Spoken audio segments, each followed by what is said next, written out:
ఇప్పుడు present latest topic రాష్ట్ర రాజధాని అమరావతి. రాష్ట్ర రాజధాని అమరావతిని రాష్ట్ర రాజధానిగా నిర్ణయిస్తూ కేబినెట్ కమిటీ కూడా నిన్న జరిగిన కేబినెట్ కమిటీలో ఆమోదం జరిగింది. నెక్స్ట్ ప్రత్యేకంగా 28వ తేదీ అసెంబ్లీ సమావేశం ప్రత్యేక అసెంబ్లీ సమావేశాన్ని నిర్వహించబోతున్నారు.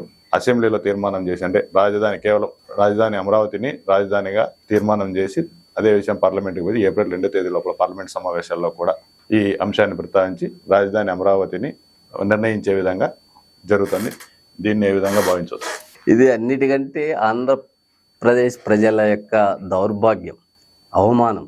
అంటే ఒక రాష్ట్రాన్ని 12 సంవత్సరాలుగా రాజధాని లేకుండా పరిపాలించారంటే ఇంత నీతి మాలినటువంటి ప్రజాప్రతినిధులు ప్రపంచంలో ఎక్కడా ఉండరు అనేది అక్షర సత్యం. రాజధానిని ఏర్పాటు చేసుకోలేని, రాజధాని పేరు చెప్పుకోలేని పరిపాలన జరిగిందంటే అది ఆంధ్రప్రదేశ్ ప్రజలు చేసుకున్నటువంటి ఇలాంటి నేతల్ని ఎన్నుకున్నటువంటి ప్రజల దౌర్భాగ్యం. ఎందుకంటే 2014 విభజన చట్టంలోనే 13లోనే పార్లమెంట్లో ఏదైతే విభజన చట్టంలో ఇచ్చినటువంటి అంశాల బేస్ చేసుకొని రాష్ట్రం విడిపోయింది, రాష్ట్ర రాజధాని ఏర్పాటు చేసుకున్నారు. కానీ ఇక్కడ కాంగ్రెస్ ప్రభుత్వం చేసినటువంటి ప్రతి అంశాన్ని ప్రజల్లోకి నెగిటివ్గా తీసుకెళ్లేటువంటి ప్రయత్నం భారతీయ జనతా పార్టీ చేసి ఆంధ్రప్రదేశ్ భవిష్యత్తుని అభివృద్ధిని సర్వనాశనం చేసింది. దాంట్లో వాళ్ళు ఛాంపియన్లు అయ్యారు. ఇంకా రెండోది, ఈడ 2 కులాల ఆధిపత్య రాజకీయాల్లో రాష్ట్రం సర్వనాశనమైంది. వీళ్ళకి రాష్ట్ర ప్రజల సంక్షేమం లేదు, రాష్ట్రానికి రాజధాని లేదు అంటున్నారు. కానీ పరిపాలన ఎలా చేశారు? మళ్ళీ ఇప్పటికీ దాని రాజధాని పేరుతో ఇన్ని నాటకాలు ఆడుతున్నారు. ఒకసారి 33,000 ఎకరాలు అంటారు, మళ్ళీ 53,000 ఎకరాలు అంటారు, ఇప్పుడు 1,00,000 ఎకరాలు కావాలంటారు. అంటే వ్యాపారం కోసం రాజధాని, పరిపాలన కోసం రాజధాని? సమాధానం చెప్పాల్సినటువంటి బాధ్యత పాలకులకు ఉంది. రాజధాని నిర్మాణంలోనే 12 సంవత్సరాలు కాలం గడిపింది. కేంద్రం ఇచ్చినటువంటి విభజన హామీలో పోలవరం ప్రాజెక్టును పూర్తి చేయలేకపోయారు. ఈ రాష్ట్ర జీవనాడేది. ఈ రాష్ట్రానికి ఇచ్చినటువంటి అనేక కేంద్రీయ విద్యా సంస్థలను ఇప్పటికీ పరిపూర్ణంగా నిర్మించలేకపోయారు. ఇప్పటికీ రాష్ట్ర రాజధానికి రహదారులు లేవు, రైల్వే ట్రాకులు లేవు. ఇలాంటి పరిస్థితుల్లో పాలకులుగా వీళ్ళు చేసిన మోసం ఏదంటే రాష్ట్ర ప్రజల మీద లక్షల కోట్ల రూపాయల అప్పుల్ని తీసుకొచ్చి ప్రతి కుటుంబానికి, ప్రతి పౌరునికి టుడే యావరేజ్గా ఆంధ్రప్రదేశ్లో 5,35,40,00,000 జనాభా ఉంటే ప్రతి నెత్తి మీద 2,50,000 చేయని పాపానికి అప్పు మోస్తా ఉన్నారు. దీంట్లో ఇప్పుడు మీరు 12 సంవత్సరాల పాటు రాజధాని లేకుండా పాలన సాగింది అంటున్నారు. మొదట్లో ఇదే నరేంద్ర మోదీ గారు టీడీపీ హయాంలో 2014లోనే రాష్ట్ర రాజధానికి అమరావతిగా అప్పటికే తీర్మానం దాదాపు కన్ఫర్మ్ చేశారు. మళ్ళీ ఆ తర్వాత జగన్మోహన్ రెడ్డి గారు సీఎం అయిన తర్వాత 2019 నుంచి ఆ సమయంలో 3 రాజధానులు అంటూ మెలుగు పెట్టేశారు. దీనికి ప్రధాన కారణం అప్పటికే ఆల్రెడీ అమరావతి రాజధాని అనేది ఒక క్లారిటీ వచ్చింది. క్లారిటీ వచ్చిన తర్వాత ఈయన అమరావతిని కంటిన్యూ చేయకోకుండా 3 రాజధానుల పేరుతో ఇది లేదు ఏమంటే మనకు ఈ 12 సంవత్సరాల పాటు మీరు అన్నట్లు 12 సంవత్సరాల పాటు రాజధాని లేని పరిస్థితి ఏర్పడింది.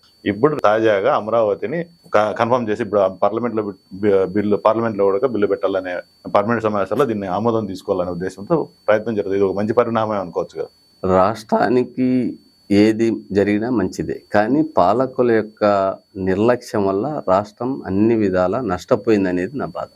అంటే చెప్పుకోవడానికి ఈరోజు కాంపిటేటివ్ పరీక్షలు, గ్రూప్ 1 కావచ్చు, సివిల్స్ కావచ్చు, పిల్లలు పరీక్షలకు వెళ్ళేటువంటి సందర్భంలో ఆంధ్రప్రదేశ్ రాజధాని ఏదంటే దానికి ఒక గెజిట్ లేకుండా, ఒక క్లారిటీ లేకుండా పరిపాలన చేస్తూ ఉన్నారంటే తలలేని మొండెంగా ఆంధ్రప్రదేశ్ని రాజధాని లేని రాజ్యంగా. కానీ ఇది నరేంద్ర మోడీది, భారతీయ జనతా పార్టీ మైండ్ గేమ్లో టీడీపీ, వైసీపీ పావులుగా ఉన్నాయి.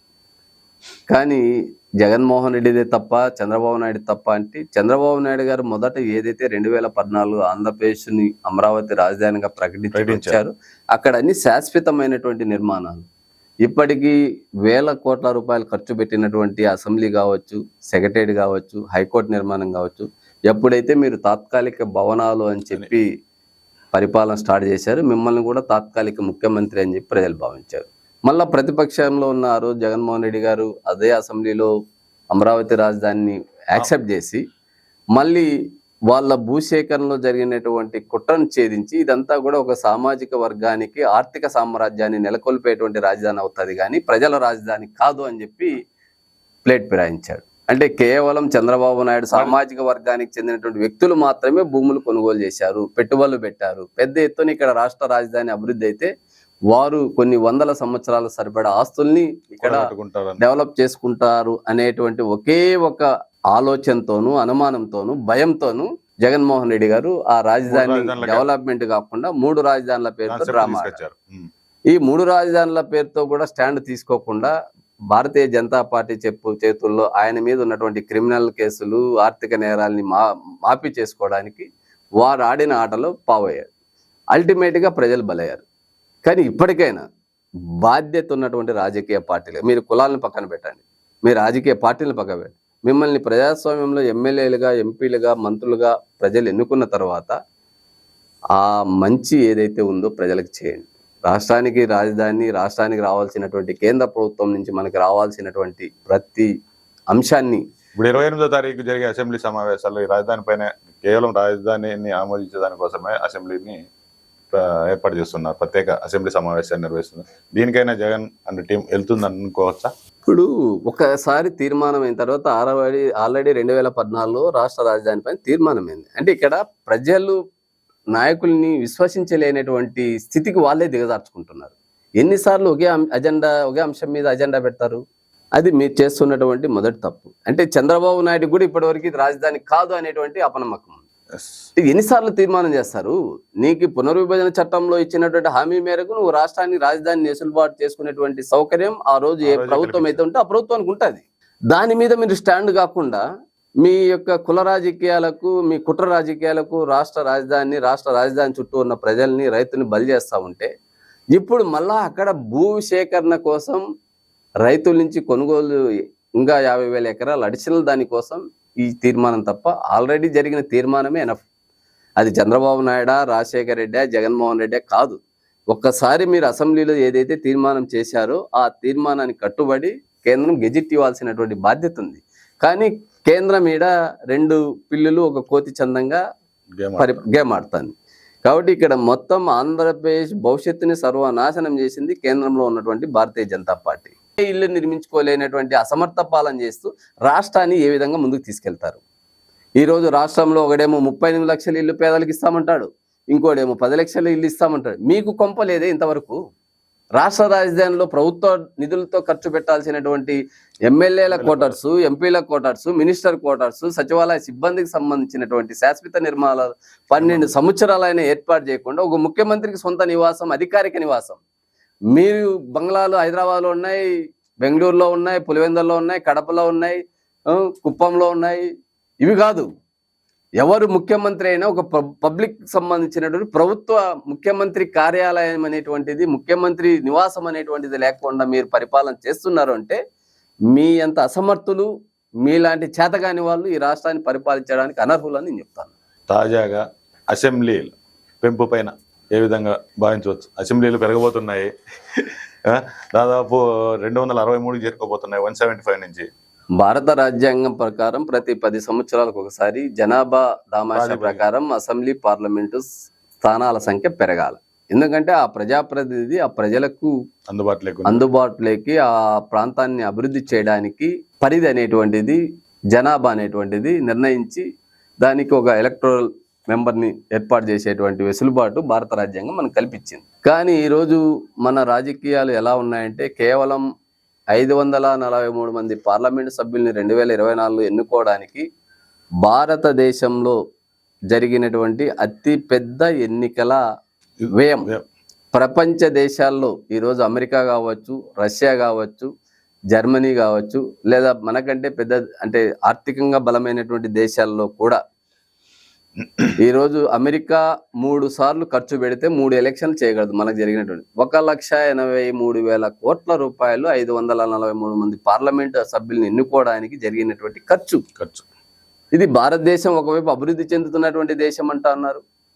అలాంటి ఎన్నిక ఈరోజు 50% సీట్లు పెంపదాలంటే దాదాపు 816 పార్లమెంటు సభ్యులు, దాదాపు 4,123 నుంచి 6,500కు పైబడి ఎమ్మెల్యే స్థానాలు పెరిగేటువంటి ఈ సందర్భంగా కేవలం 543 మంది పార్లమెంటు సభ్యులకు జరిగినటువంటి ఎన్నికల్లోనే 1,83,000 కోట్ల రూపాయలు అత్యంత ధనాన్ని వృధా చేసి ఖర్చు పెట్టి ఎన్నికైనటువంటి ప్రజాప్రతినిధులు వెరగబెడుతున్నది ఏమి? రేపు ఈ సంఖ్య పెరగడం వల్ల ప్రజలకు జవాబుదారితనం ఉంటుందా? దోపిడీ పెరుగుతుందా? దొంగలు పెరుగుతారా? అనేది ప్రజాస్వామ్యానికి ప్రజాప్రతినిధులు అనేవాళ్ళు ఒక రక్షకులుగా ఉండాలి.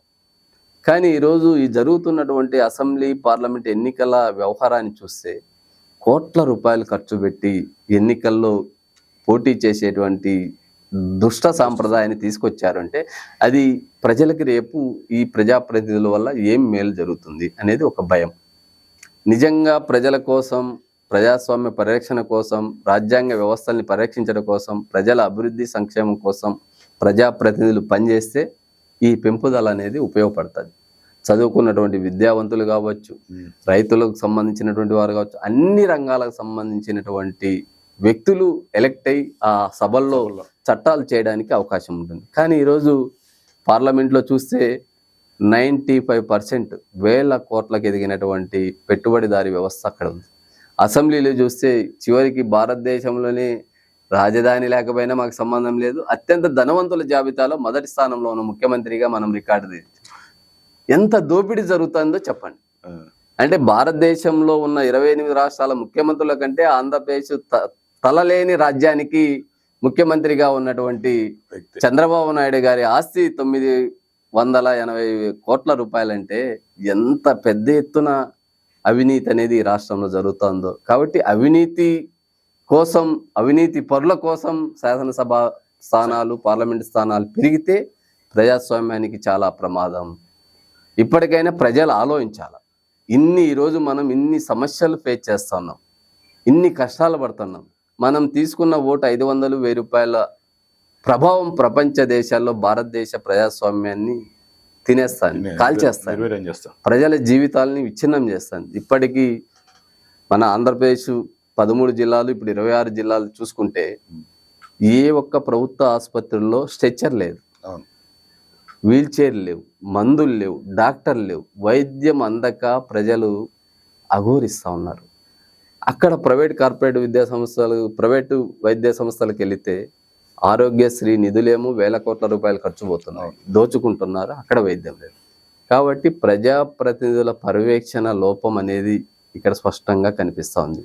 వారు ప్రజల మీద కాన్సన్ట్రేట్ చేసి వ్యవసాయ రంగాన్ని, విద్యా వ్యవస్థని, నిరుద్యోగులకు ఉపాధి ఉద్యోగ అవకాశాలని, మౌలిక వసతుల్ని కల్పించే బాధ్యత తీసుకుంటే, ఈరోజు అనంతపురం కార్పొరేషన్ని తీసుకుందాం, దాదాపు 120 కోట్ల రూపాయలు బడ్జెట్ని ప్రవేశపెట్టారు.